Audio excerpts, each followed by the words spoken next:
Party Nidadavolu మాజీ MLA శేషారావుపై Nidadavolu Telugu Desam senior నాయకులు కుందుల వీరవెంకట సత్యనారాయణ వివాదాస్పద వ్యాఖ్యలు చేశారు. నా మీద ఇంత ఆదరాభిమానాలు చూపిస్తున్నా మీ అందరికీ ఒక్కసారి పాదాభివందనం చేయాలనేంత ఇదిగా ఉంది నాకు. మీరందరూ నా మీద చాలా విశ్వాసం చూపిస్తున్నారు. మీ అందరు అడుగుజాడల్లో నడపడానికి నా సాయశక్తుల నేను ప్రయత్నం చేస్తాను.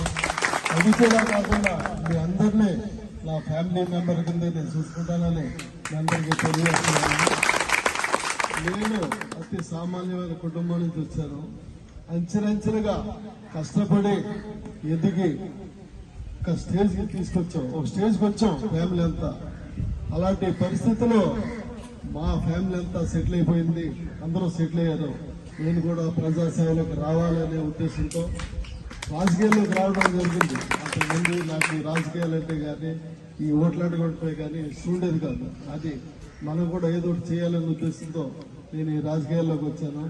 కానీ నాకు చంద్రబాబు గారు, లోకేష్ బాబు ఇచ్చిన హామీతో నేను మీ అందరినీ రిక్వెస్ట్ చేసి నాకు సీట్ కన్ఫర్మ్ అని మిమ్మల్ని అందరూ నమ్మించి మిమ్మల్ని నాకు కూడా తిప్పుకొని ఈవేళ నాకు సీట్ లేదని చెప్పడం నాకే ఇబ్బందిగా ఉంది.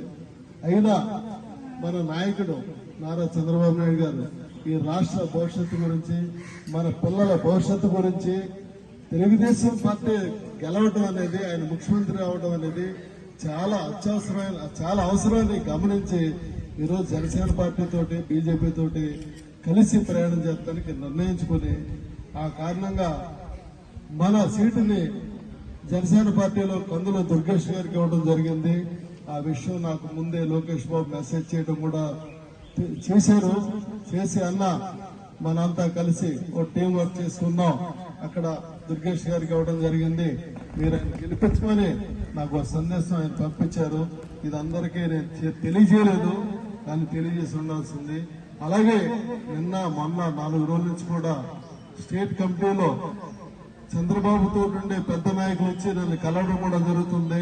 ఇక్కడ ఉన్న పరిస్థితులన్నీ వాళ్ళు గమనిస్తానే ఉన్నారు. ఇక్కడ నెగ్గిస్తాడా, ఓడిస్తాడా, ఈ మూర్ఖుడు ఏం చేస్తున్నాడు అనేది వాళ్ళంతా ప్రతిరోజు ఇంటెలిజెన్స్ రిపోర్ట్లు వెళ్తున్నాయి. ఇంటెలిజెన్స్ కూడా నాతో మాట్లాడుతున్నారు. కానీ అతి త్వరలోనే ఒక నిర్ణయం తీసుకుంటూ కూడా హైకమాండ్ జరుగుతుంది. ఆ నిర్ణయం మనకి ఫేవరబుల్ గా ఉంటే మనమంతా ఆ నిర్ణయం ప్రకారం మన అధినాయకుడు అడుగుజాడలో నడిచి కందుల దుర్గేష్ గారిని నెగ్గించడానికి శక్తి విషయం లేకుండా మనం ప్రయాణం చేయాలి. ఎందుకంటే ఇది మన భవిష్యత్తే కాదు, మన ఎదురు ఫ్యూచరు, బిడ్డల భవిష్యత్తు అంతా దీని మీద ఆధారపడి ఉంది.